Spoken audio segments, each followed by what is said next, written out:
touch the sound of silence. And in the naked light I saw 10,000 people, maybe.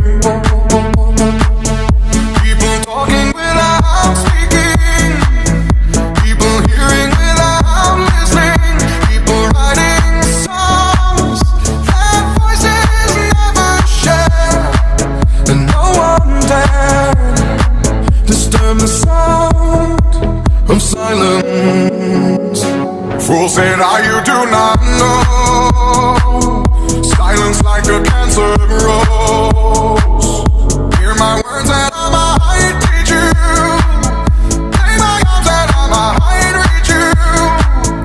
But my words, like silent raindrops, fell